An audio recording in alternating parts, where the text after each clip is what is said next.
नया साल शुरू हो गया है। इसके साथ ही काफी चीजें भी बदल रही हैं। एक तरफ पहाड़ों पर पहुंची पर्यटकों की भारी भीड़ चिंता बढ़ा रही है, तो दूसरी तरफ ट्रक ऑपरेटर्स की हड़ताल से स्थिति पर असर पड़ रहा है।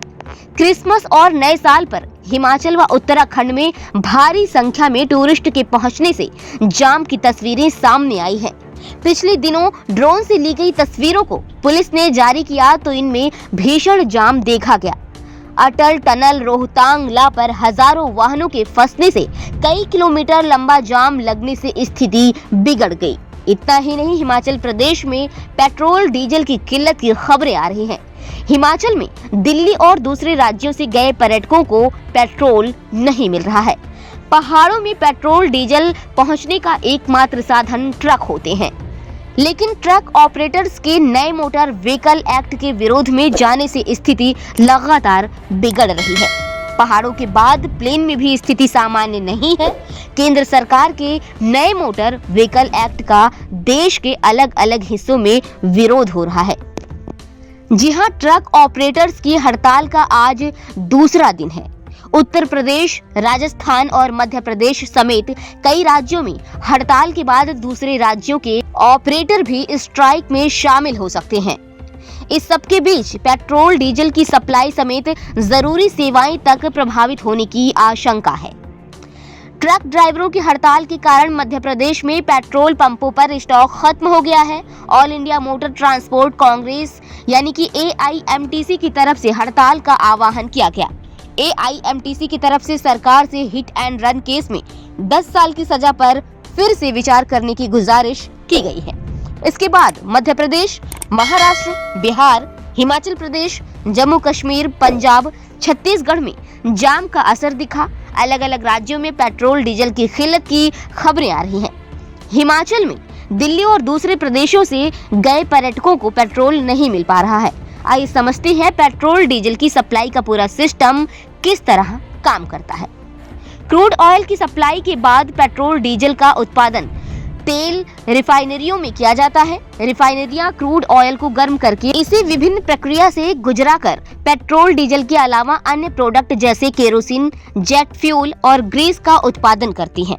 रिफाइनरी में पेट्रोल डीजल को तैयार करने के लिए क्रूड ऑयल को डिस्टिलेशन, क्रैकिंग, हाइड्रोक्रॉकिंग, हाइड्रोजनीकरण और रिफाइनिंग की प्रक्रिया से गुजारा जाता है। इन सभी प्रक्रिया के पूरा होने के बाद पेट्रोल डीजल को इकट्ठा करके पेट्रोल पंप तक भेज दिया जाता है। रिफाइनरी में क्रूड ऑयल से प्राप्त पेट्रोल डीजल का वहां पर स्टॉक रहता है। इसके बाद रिफाइनरी से पेट्रोल डीजल की सप्लाई टैंकर या पाइपलाइन के जरिए पेट्रोल पंप पर की जाती है। कई बार तेल की सप्लाई रेल वैगनों के जरिए भी की जाती है। पहाड़ी इलाकों में पेट्रोल डीजल की सप्लाई केवल ट्रक या टैंकर के जरिए ही की जा सकती है। वहां सप्लाई का दूसरा कोई सोर्स नहीं होता। जी हां, रिफाइनरी से यदि पेट्रोल डीजल रेलवे वैगन से आता है तो इसे टैंकर के माध्यम से पेट्रोल पंप पर पहुंचाया जाता है। लेकिन यदि तेल टैंकर से सप्लाई होता है तो इसे पेट्रोल पंप पर पहुंचने के बाद स्टोर किया जाता है। दोनों तरह से सप्लाई का आखिरी मकसद पेट्रोल डीजल की पेट्रोल पंप पर स्टोरेज से है। इसके बाद जब ग्राहक पेट्रोल या डीजल खरीदने के लिए पेट्रोल पंप पर जाता है तो इसे टैंक से निकालकर कस्टमर की कार या बाइक में भरा जाता है। अब आइए देखते हैं ट्रक हड़ताल से असर क्या है। रिफाइनरी में तैयार होने वाले पेट्रोल डीजल को पेट्रोल पंप तक पहुंचाने में ट्रक और टैंकर का ही सबसे बड़ा योगदान है। अब जब ट्रक यूनियन नियम में बदलाव का विरोध करके हड़ताल पर जाने का आह्वान कर रही है तो इससे तेल की सप्लाई पर असर पड़ना तो तय है।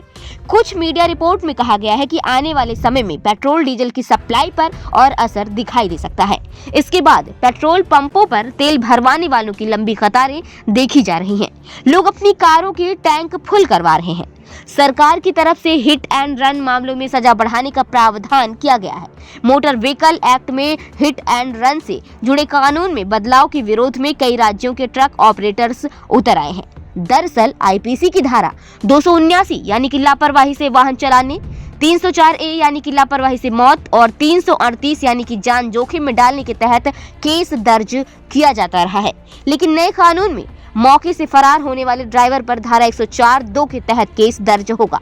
पुलिस या मजिस्ट्रेट को जानकारी नहीं देने पर उसे 10 साल की कैद के साथ जुर्माना भी देना होगा।